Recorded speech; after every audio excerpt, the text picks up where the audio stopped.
અહીં home page ઉપર ડાબી બાજુ સ્ટુડન્ટ લોગિન આપ્યું છે, જે તમને આ સ્ક્રીન દેખાય છે એ આ સ્ટુડન્ટ લોગિન છે. એમાં તમારે લોગિન થવાનું છે, એટલે કે એમાં જે માહિતી છે એ ભરવાની છે. તમે જે મોબાઈલ નંબર આપ્યો છે અથવા તો ઈમેલ આઈડી આપ્યા છે એના પર ઓટીપી અથવા તો પાસવર્ડ આવશે. જે ઓટીપી અથવા તો પાસવર્ડ આવેલા હોય એ ઓટીપી કે પાસવર્ડ છે એ અહીંયા આગળ નાખી અને પછી તમારે લોગિન એટલે કે સાઇન ઇન થવાનું છે. અથવા તો તમે જો પહેલેથી જ આ રીતે ક્વિક રજીસ્ટ્રેશન કરેલું છે અને એમાં રજીસ્ટ્રેશન કરેલું છે તો જમણી તરફ ઉપર લખેલું છે ઓલરેડી રજીસ્ટ્રેશન, તો એના ઉપર ક્લિક કરીને પણ તમે લોગિન થઈ શકશો. તમે જેવા સાઇન ઇન કરશો એવું એક આ પ્રકારનું સ્ક્રીન એટલે કે એનું બોક્સ છે એ ખુલશે. આમાં એક બાજુ તમે ખૂણામાં જ્યાં આગળ ભાષા પસંદગી આપી છે ત્યાં આગળથી તમે ભાષા પસંદગી પણ કરી શકો છો, એટલે કે અંગ્રેજી કે ગુજરાતી એ બેમાંથી એક ભાષા છે એની પસંદગી કરી શકો છો. અને ત્યાર પછી તમારે જે સ્ક્રીન દેખાય છે અથવા તો આ પ્રકારનું એક બોક્સ દેખાય છે એ બોક્સની અંદર જે માહિતી આપી છે એ ભરવાની થાય છે. હવે આ બોક્સ છે એની અંદર 5 પ્રકારના લાલ કલરના બોક્સ નાના નાના આપ્યા છે અને એ દરેક બોક્સ ઉપર ક્લિક કરીને પછી એની અંદર જઈને પછી માહિતી ભરવાની હોય છે. તો આ દરેક બોક્સ છે એ અત્યારે લાલ રંગના છે. જેમ જેમ તમે માહિતી ભરતા જશો એમ એ દરેક બોક્સ છે એ લીલા રંગનું થઈ જશે. એટલે કે જે લીલા રંગનું થાય એ સમજવું અને ત્યાં નીચે એવું લખેલું આવશે કે કમ્પ્લીટેડ, એટલે તમારે એવું સમજવાનું કે તમારું એ વિભાગ છે અથવા તો એ ભાગ છે એટલો તમારો માહિતી છે સક્સેસફુલી રીતે સબમિટ થઈ છે અથવા તો સારી રીતે ભરાઈ ગઈ છે એમ. તો આ ખાસ બાબત છે એ ધ્યાનમાં રાખજો. હવે પ્રવેશ કાર્યવાહી માટેના આ 5 ફિલ્ડ છે એ 5 ફિલ્ડ છે એ લાલ રંગના છે અને એ 5 ફિલ્ડની તમારે માહિતી ભરવાની રહેશે. પહેલું ફિલ્ડ છે એ તમારું રજીસ્ટ્રેશન માટેનું છે, એને રજીસ્ટ્રેશન ફી એટલે કે પેમેન્ટ માટેનું છે. બીજું ફિલ્ડ છે એ પ્રોફાઇલ માટેનું છે. ત્રીજું ફિલ્ડ છે એ તમારું એકેડેમિક છે. ચોથું ફિલ્ડ છે એ ચોઇસ માટેનું છે અને પાંચમું ફિલ્ડ છે એ વેરિફિકેશન માટેનું છે. તમે જેવી ચોઇસ કરશો એવું એક ફિલ્ડ બીજું પણ પછી દેખાશે જે સબમિશનનું છે અથવા સબમિટનું છે, તો એ પણ પાછળથી એમાં એડ થશે. તો આ પ્રકારે આ 5 ફિલ્ડ છે એ 5 ફિલ્ડ આપને ખૂબ સાવધાનીથી, ધ્યાનપૂર્વક અને સાવચેતીથી સારી રીતે સમજપૂર્વક આ ભરવાના રહેશે. જે આ 5 ફોર્મ ફિલ્ડ આપ્યા છે એની આપણે હવે ટૂંકમાં વિગતે વાત કરીએ અને ક્રમમાં એને લેતા જઈએ અને એના વિશે સમજતા જઈએ. તો ફોર્મ ભરતી વખતે આ 5 ફિલ્ડ છે એ ખાસ ધ્યાનમાં રાખજો વિદ્યાર્થી મિત્રો, કારણ કે એ જ મહત્વના છે. આ 5 ફિલ્ડ એમાં તમારું સારી રીતે ફોર્મ છે એ સક્સેસ રીતે ભરાય છે તો તમને કોઈ જ વાંધો નહીં આવે અને ખૂબ સરળતાથી તમે તમારું ફોર્મ ભરી શકશો. તો પહેલું ફિલ્ડ છે એ પેમેન્ટનું છે. હવે જો આ લાલ કલરનું પેમેન્ટ લખેલું બટન છે એના ઉપર ક્લિક કરવાથી એ ફોર્મ છે અથવા તો એનું બોક્સ છે એ ખુલે છે. હવે અહીંયા આગળ આપણે ફી ભરવાની છે, એટલે કે ફીની વિગતો ભરવાની છે. તો ફીની વિગતોમાં ખાસ કરીને તો રજીસ્ટ્રેશન ફી છે એ 300 રૂપિયા છે. આ 300 રૂપિયા તમારે ફી ઓનલાઈન મોડમાં ભરવાની છે અને એ ફી છે તમે યુપીઆઈ થી અથવા ક્યુઆર થી અથવા નેટ બેન્કિંગ થી, ક્રેડિટ કાર્ડ થી, ડેબિટ કાર્ડ થી અથવા તો મોબાઈલ બેન્કિંગ થી આ કોઈ પણ ઓપ્શન થી તમે ભરી શકો છો. હવે આ જે 300 રૂપિયા ફી ભરો છો રજીસ્ટ્રેશન ફી એ નોન રિફંડેબલ છે, એટલે કે એ તમને પરત મળવા પાત્ર નથી. એકવાર તમારી ફી ભરાઈ ગઈ એટલે પછી એ તમને પરત મળશે નહીં. હવે જેવી ફી ભરાઈ જાય એટલે ત્યાં પેમેન્ટ સક્સેસફુલ આવશે, તો એ પેમેન્ટ સક્સેસફુલ જોઈ શકો છો આપ. અને પછી જે ઉપર ભૂરા કલરનું બટન આપ્યું છે એના ઉપર ક્લિક કરવાથી તમે તમારી ફીની રસીદ છે એ ડાઉનલોડ કરી શકશો. તો આ નીચે દેખાય છે એ પ્રકારે તમે ફીની રસીદ છે એને ડાઉનલોડ કરી શકો છો. જેવું પેમેન્ટ સ્ટેટસમાં સક્સેસફુલ આવી જાય અને તમે ફીની રસીદ છે એને ડાઉનલોડ કરી લો ત્યારબાદ એ પેમેન્ટનું બટન છે એ લીલા કલરનું થઈ જશે, એટલે તમારું પેમેન્ટ છે એ સક્સેસફુલ થઈ ગયું છે, એટલે કે તમારી જે કાર્યવાહી છે એ કમ્પ્લીટ થઈ ગઈ છે અને ત્યાં બટનમાં નીચે લખેલું આવશે કમ્પ્લીટેડ. હવે પેમેન્ટ થઈ ગયા પછી તમારે બીજા નંબરનું બટન છે લાલ કલરનું બટન એના ઉપર ક્લિક કરવાનું છે અને એ બટન છે એ પ્રોફાઇલનું છે. આ પ્રોફાઇલના બટન લાલ કલરનું બટન છે એના ઉપર ક્લિક કરવાથી એનું બોક્સ છે અથવા તો એનું જે સ્ક્રીન છે એ ખુલશે અને એમાં તમારે જરૂરી પ્રાથમિક માહિતી ભરવાની છે, એટલે કે વિદ્યાર્થીની જે પ્રાથમિક માહિતી છે, જરૂરી વિગતો છે એ અહીં આગળ ભરવાની થાય છે. હવે જેમાં છે એ કોર્સ અથવા પ્રોગ્રામ એનો પ્રકાર એ આ ઓલરેડી તમે જ્યારે ક્વિક રજીસ્ટ્રેશન કર્યું છે ત્યારે ભરી દીધેલું છે, એટલે ઓટોમેટિક અહીંયા આગળ એ તમને સ્ક્રીનમાં દેખાશે જે પહેલેથી ભરેલું છે. એટલા માટે એ અનએડિટેબલ છે, એના તમે એડિટ કરી શકશો નહીં, કારણ કે પહેલા તમે ક્વિક રજીસ્ટ્રેશન વખતે ત્યાં ભરેલું છે એટલા માટે થઈને. પરંતુ હવે જે તમારે ભરવાનું છે એ વિગતો નીચે મુજબની છે કે આ નીચે જે વિગતો દર્શાવી છે એ પ્રમાણે તમારે વિગતો છે એ ભરતા જવાનું છે. જેમાં છે અરજીકર્તાનું નામ, એટલે કે જે વિદ્યાર્થી છે એ પોતે અરજી કરી રહ્યો છે એને પોતાનું પૂરું નામ લખવાનું છે. જે HSC ની માર્કશીટની અંદર જે નામ આપ્યું છે એ જ નામ પ્રમાણે લખવાનું છે. ત્યાં જ્યાં સ્પેસ દર્શાવ્યો હોય ત્યાં તમારે સ્પેસ દર્શાવવાનો છે અને એ રીતે તમારે નામ લખવાનું છે. જન્મ તારીખ પણ LC અથવા તો માર્કશીટમાં આપી હોય એ પ્રમાણે લખવાની છે. ઈમેલ આઈડી અને મોબાઈલ નંબર જે તમે અગાઉ ક્વિક રજીસ્ટ્રેશન વખતે આપેલો છે એ જ ઈમેલ આઈડી અને મોબાઈલ નંબર આપવાનો છે, કારણ કે એ જ ઈમેલ આઈડી અને મોબાઈલ નંબર ઉપર તમારે વારંવાર જ્યારે ક્યાંય જરૂર પડે ત્યારે OTP આવશે. એટલે એ OTP અથવા પાસવર્ડ એની અંદર આવે છે, એટલા માટે થઈને એ જ મોબાઈલ નંબર અને ઈમેલ આઈડી અહીંયા લખવાના છે. માતા પિતાનું નામ, જે તમારા માતા પિતાનું નામ દર્શાવ્યું હોય અથવા તો તમારા આધાર કાર્ડની અંદર કે એમાં જે માતા પિતાનું નામ હોય એ પ્રમાણે નામ એન્ટર કરવાનું છે. તમારી કેટેગરી લખવાની છે, જે કેટેગરીમાં આવતા હોય એ જાતિ લખવાની છે, જે જાતિમાં આવતા હોય રાષ્ટ્રીયતા અને ધર્મ પણ અહીંયા આગળ લખવાના છે. આધાર નંબર તમારો દર્શાવવાનો છે, જે 12 આંકડાનો આધાર નંબર આવે છે એ અહીં આધાર નંબરના ખાનામાં દર્શાવવાનો રહેશે. અપાર આઈડી અથવા તો ABC આઈડી એ પણ જે તમારો વિદ્યાર્થીઓએ તૈયાર કરી હોય અપાર આઈડી અથવા તો ABC આઈડી, તો એ પણ 12 આંકડાની અહીંયા આગળ નાખવાની રહેશે. તમારા સરનામાની વિગતો, જે તમારું સરનામું હોય એ અહીંયા આગળ લખવાનું છે. એમાં બે પ્રકાર છે કે હાલનું સરનામું અને કાયમી સરનામું. તો તમારું જે હાલનું સરનામું હોય એ જ જો કાયમી સરનામું હોય તો ત્યાં આગળ તમારે સેમ એજ પ્રેઝન્ટ એના ઉપર ક્લિક કરશો એટલે તમારું હાલનું સરનામું છે એ જ કાયમી સરનામામાં આવી જશે. તો તમે એ રીતે એમાં એ લખી શકો છો સરનામાની વિગતોમાં. ત્યાર પછી છે ધોરણ 10 એટલે કે SSC ની વિગતો તમારે લખવાની છે.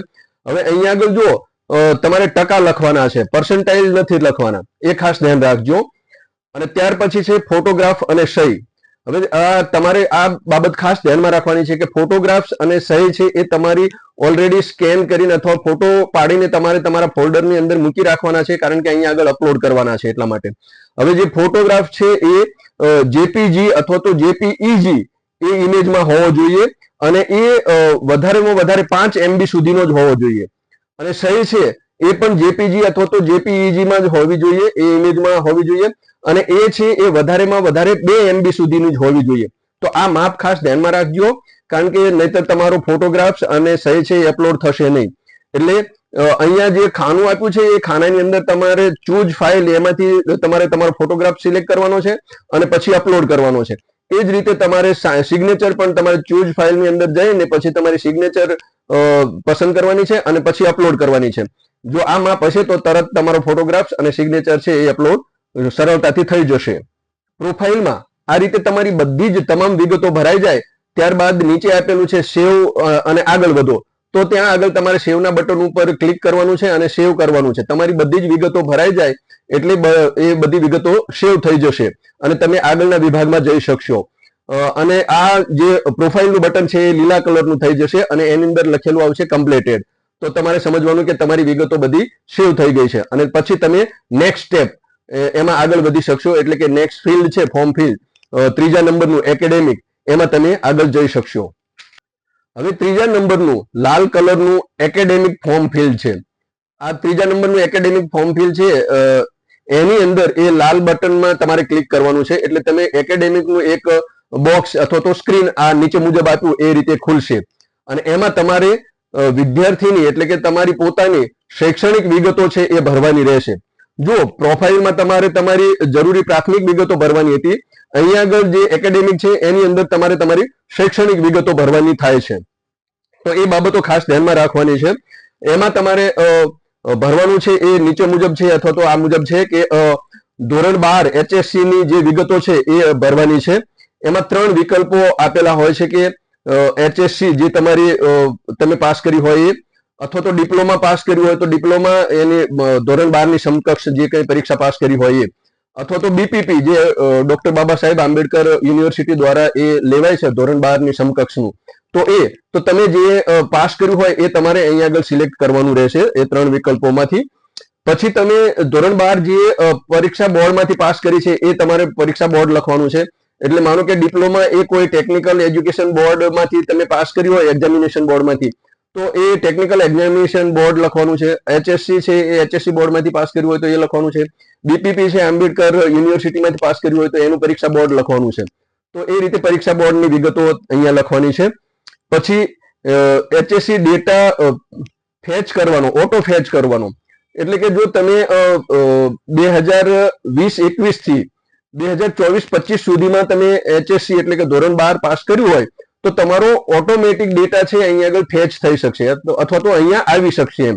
એટલે કે તમે અહીંયા જે બટન આપ્યું છે ઓટો ફેચનું, બરાબર છે, તો એ ઓટો ફેચ ઉપર ડેટા ઓટો ફેચ છે એના ઉપર તમે ક્લિક કરશો એટલે 12મા ધોરણનું જે તમારું વિગતો છે એનો જે ડેટા છે એ અહીંયા આગળ આવી જશે. એટલે તમારે એમાં પછી ભરવાનો રહેતો નથી. પણ ખાસ કરીને જે લોકોએ 2020-21 અને 2024-25 સુધીમાં એમાં આ ધોરણ 12ની એટલે કે HSC ની પરીક્ષા પાસ કરી હોય એમના માટે છે. ત્યાર પછી પ્રવાહ છે. પ્રવાહમાં તમારે વિજ્ઞાન પ્રવાહ કે સામાન્ય પ્રવાહ હોય એ સિલેક્ટ કરવાનું છે. એ બી ગ્રુપ જે કોઈ ગ્રુપ હોય એ અહીંયા આગળ લખવાનું છે. ત્યાર પછી ખાસ કરીને તમારે જે મેન્યુઅલ ભરવાનું છે અથવા તો મેન્યુઅલ લખવાનું છે એ મેળવેલ ગુણ અને કુલ ગુણ એ તમારે મેન્યુઅલી લખવાના છે. ત્યાર પછી HSC શાળાનું નામ, જે શાળામાંથી તમે HSC પાસ કરી હોય એનું નામ લખવાનું છે. રાજ્ય, જિલ્લો, પરીક્ષા પાસ કરી એનું માધ્યમ, HSC નું જે તમારા સબ્જેક્ટ હોય એ સબ્જેક્ટ લખવાના છે. અને જે કોટામાંથી પાસ કર્યું હોય તો એ કોટા પણ તમે અહીંયા આગળ લખી શકો છો. હવે જો આ બધી એકેડેમિક બાબતો અથવા તો શૈક્ષણિક માહિતી છે એ તમારે આ ફિલ્ડની અંદર ભરવાની થાય છે. તમારી આ બધી માહિતી એકવાર ચકાસી લેવી, બરાબર ભરાઈ ગઈ હોય તો પછી નીચે સેવ બટન આપેલું છે એની ઉપર ક્લિક કરવાનું અને સેવ કરીને આગળ વધવાનું છે. એટલે એ બટન ઉપર તમે ક્લિક કરશો એટલે તમારું ઓટોમેટિક છે એ સબમિટ થઈ જશે અને તમારી માહિતી છે એ બધી સેવ થઈ જશે. અને એ બટન છે એકેડેમિકનું એ લીલા કલરનું થઈ જશે અને નીચે કમ્પ્લીટેડ લખેલું આવશે. હવે ચોથા નંબરનું બટન છે એ બટન છે એ ચોઇસનું છે. આ ચોઇસના બટન ઉપર તમારે ક્લિક કરવાનું છે. જે લાલ કલરનું ચોઇસનું બટન દેખાય છે એના ઉપર તમે એ લાલ કલરના ચોઇસના બટન ઉપર ક્લિક કરશો એટલે આ નીચે મુજબનો એક વિન્ડો અથવા તો જે સ્ક્રીન છે એ દેખાશે. એ સ્ક્રીનની અંદર ખાસ કરીને તમારે ચોઇસ ફિલિંગ કરવાની છે. એટલે કે યુનિવર્સિટી અથવા તો કોલેજ છે એની તમારે ચોઇસ કરવાની રહેશે. એમાં ખાસ કરીને 4 બાબતો છે એ મહત્વની છે. તો એ 4 બાબતોમાં એક છે એ યુનિવર્સિટી અથવા તો કોલેજનું નામ. એટલે કે તમારે જે યુનિવર્સિટી સિલેક્ટ કરવાની છે એ યુનિવર્સિટીનું તમને ડ્રોપડાઉન ની અંદર નામ દેખાશે. એમાંથી તમારે કોઈ પણ યુનિવર્સિટી છે એ સિલેક્ટ કરવાની છે, એની ચોઇસ કરવાની છે. અને બીજા નંબરમાં છે કોર્સ પ્રોગ્રામનું નામ. હવે તમારે એમાં જે કોઈ કોર્સ અથવા તો પ્રોગ્રામ તમે નક્કી કરો છો એ કોર્સ કે પ્રોગ્રામનું નામ છે એ તમારે અહીંયા આગળ સિલેક્ટ કરવાનું રહેશે. જેવું યુનિવર્સિટીને તમે સિલેક્ટ કરશો એવું જ એ યુનિવર્સિટીની અંદર જેટલા કોર્સ કે પ્રોગ્રામ ચાલે છે એનું તમને લિસ્ટ મળી જશે અને એમાંથી તમે આ પ્રોગ્રામ અથવા તો કોર્સ છે એને સિલેક્ટ કરી શકો છો. અને એક કરતા વધારે તમારે સિલેક્ટ કરવા હોય અથવા તો વધારે ચોઇસ દર્શાવવી હોય તો તમારે એડ કરતું જવાનું છે. એટલે બીજા પ્રોગ્રામ અથવા તો કોર્સ છે એ એમાં ચોઇસ છે એ થતી જશે અને એડ થતા જશે. ત્યાર પછી ત્રીજા નંબરનું છે જિલ્લાનું નામ. એટલે કે જે યુનિવર્સિટી જે જિલ્લામાં આવી હોય એ જિલ્લાનું નામ તમારે અહીંયા આગળ સિલેક્ટ કરવાનું છે. અને ચોથા નંબરમાં છે કોલેજનો પ્રકાર. હવે તમે કઈ કોલેજમાં એડમિશન લેવા માંગો છો એનું પણ અહીંયા લિસ્ટ હોય છે અને એનો પ્રકાર કયો છે, ગવર્મેન્ટ છે, ગ્રાન્ટીન એડ છે અથવા તો સેલ્ફ ફાઇનાન્સ છે. તો એ કોઈ પણ પ્રકારની કોલેજ હોય તો એ કોલેજનો પ્રકાર તમારે અહીંયા આગળ જણાવવાનો રહેશે. હવે ચોઇસ ફિલિંગ કરતી વખતે વિદ્યાર્થી મિત્રો એ ખાસ ધ્યાનમાં રાખવાની છે કે જેટલી જે યુનિવર્સિટીઓ એમાં ચોઇસ કરી છે, જે સિલેક્ટ કરી છે એ અહીંયા આગળ એમને બોક્સમાં પછી દેખાતી જશે. એની સાથે જે કોર્સ અથવા તો એનો પ્રકાર છે પ્રોગ્રામનો એ પણ દેખાતા જશે. જે કોલેજ સિલેક્ટ કરી છે એ પણ દેખાતી જશે. તો એ તમે તમારી રીતે એમાં કંઈ ફેરફાર કરવો હોય તો કરી શકો છો. ક્રમ છે એને અદલા બદલી કરવું હોય તો પણ ત્યાં આગળ કરી શકો છો. એડ કરવા હોય કોર્સ પ્રોગ્રામને અથવા યુનિવર્સિટીને અથવા કોલેજને તો પણ એ તમે એમાં એડ કરી શકો છો. અહીંયા જે કંઈ ફેરફાર કરવાના હોય એ કરી શકાય છે. અને તમારા બધું જ એક ચોઈસ થઈ જાય અને સિલેક્શન થઈ જાય ત્યાર પછી તમારે સેવ તરફ આગળ વધવાનું છે. એકવાર ખાસ કરીને ધ્યાનમાં લઈ લેવાનું, ધ્યાન કરી લેવાનું, એને ચકાસી લેવાનું કે જે મેં માહિતી ભરી છે એ બરાબર છે કે નહીં, યોગ્ય રીતે ક્ષતિ રહિતની માહિતી છે કે કેમ, તો એ બધું ચકાસી લેવાનું. જો કોઈ ક્ષતિ જણાતી હોય તો ત્યાં આગળ તમે પાછા સુધારી શકો છો. પણ અહીંયા ખાસ ધ્યાન રાખવાની છે કે એકવાર તમે ચોઈસ કરી અને પછી છેલ્લે લાસ્ટમાં તમારે સેવ બટન આવે છે, એ સેવ બટન તમારે સેવ કરી દેવાનું છે. એટલે તમારી બધી માહિતી છે એ સેવ થઈ જશે અને પછી ફાઇનલ સબમિશન આવશે.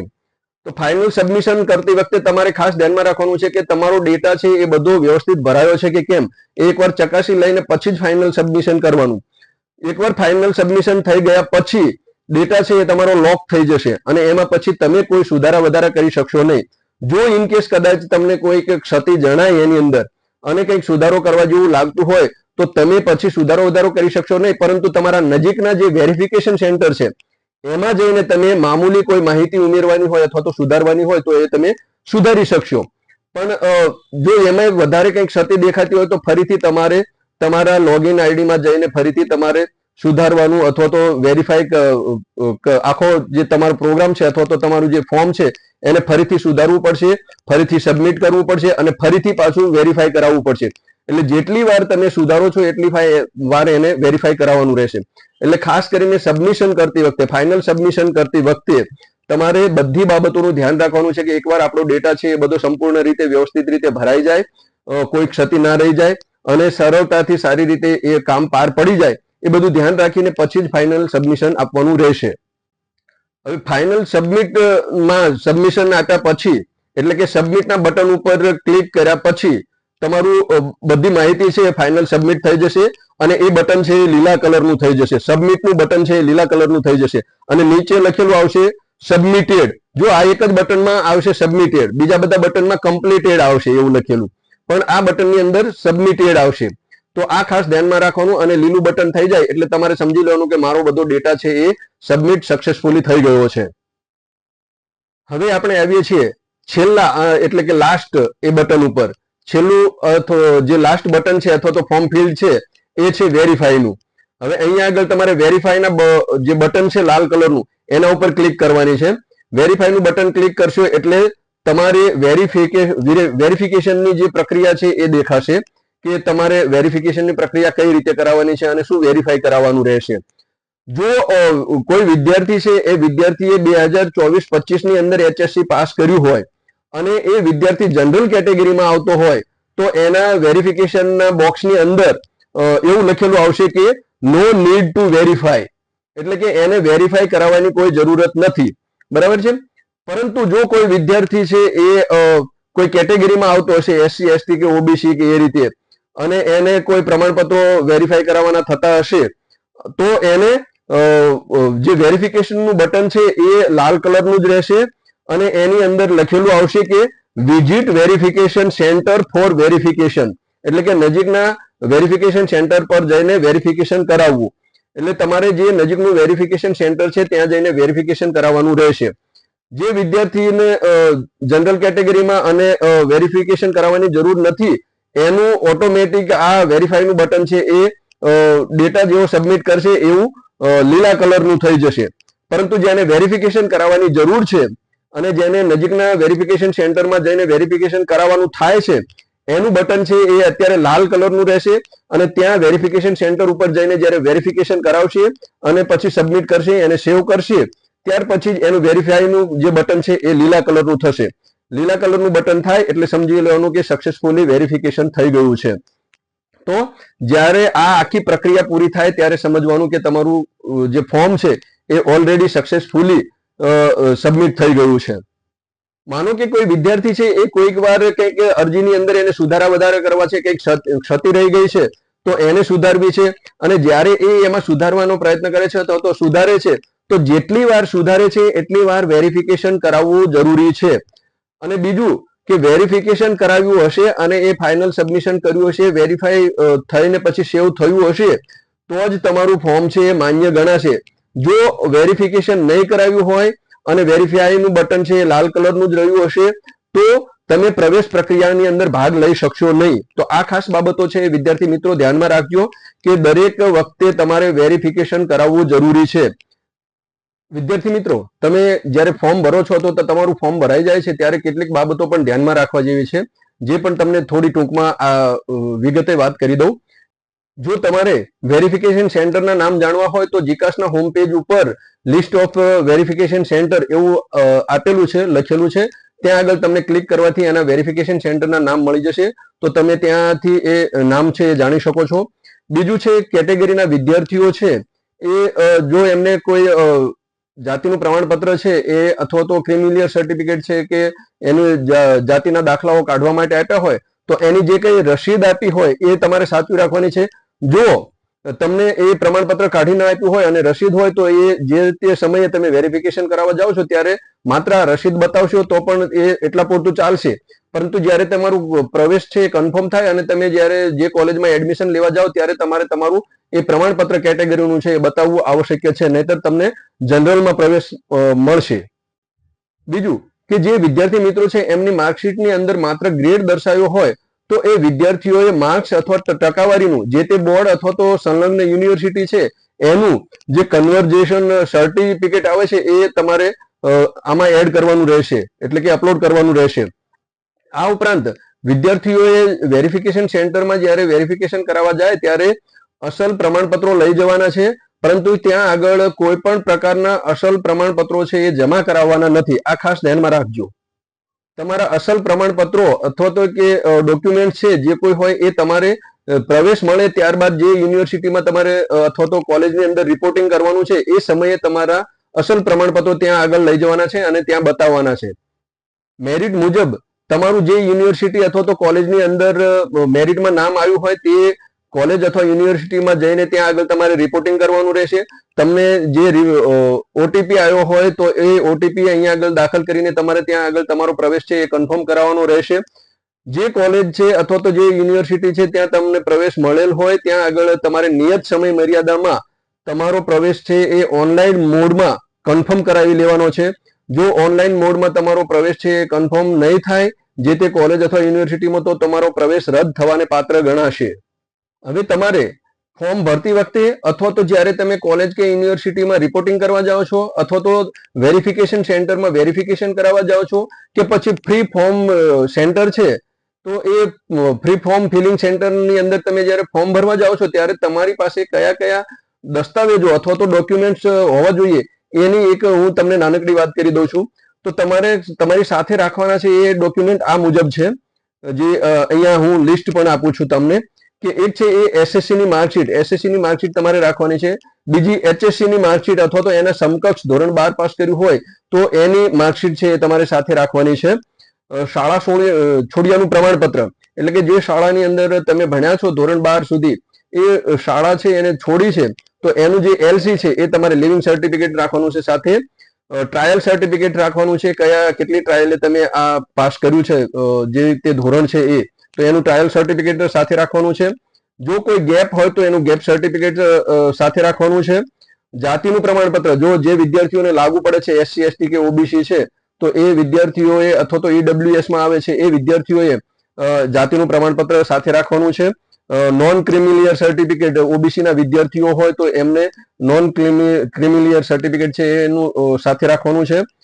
ઈડબ્લ્યુએસ ના વિદ્યાર્થી હોય તો ઈડબ્લ્યુએસ પ્રમાણપત્ર સાથે રાખવાનું છે.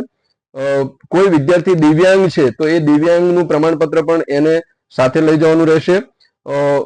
આ ઉપરાંત તમારા કોઈ ક્વોટામાં, એટલે કે કોઈ કોટામાં તમે પ્રવેશ મેળવ્યો હોય તો એ કોટાનું પ્રમાણપત્ર પણ સાથે રાખવાનું છે. તો આટલા ડોક્યુમેન્ટ છે એ અસલ ડોક્યુમેન્ટ તમારી સાથે હોવા જોઈએ જ્યારે પણ તમે વેરિફિકેશન કરાવવા જાઓ છો અથવા તો ફ્રી ફોર્મ ફિલિંગ સેન્ટર ઉપર જાઓ છો ત્યારે તમારે આ ડોક્યુમેન્ટ સાથે લઈને જવાના છે. એના આધારે તમારી ફોર્મની છે વિગતો ભરવામાં આવતી હોય છે, વેરિફિકેશન કરવામાં આવતી હોય છે. વિદ્યાર્થી મિત્રો, આમ તમને અહીંયા આગળ જીકાસમાં ફોર્મ કઈ રીતે ભરવું અને એમાં કઈ કઈ બાબતો ધ્યાનમાં રાખવી એના વિશે ખૂબ જ ડિટેલમાં અને વિગતો સભર એ માહિતી અને માર્ગદર્શન આપવામાં આવ્યું છે. મને લાગે છે કે હવે તમને કોઈ વાંધો નહીં આવે, ખૂબ સારી રીતે અને સરળતાથી ફોર્મ છે એ તમારું જીકાસમાં ભરી શકશો. તો આટલી વિગતો એ મને લાગે છે ખૂબ મહત્વની આપની માટે છે અને પૂરતી છે.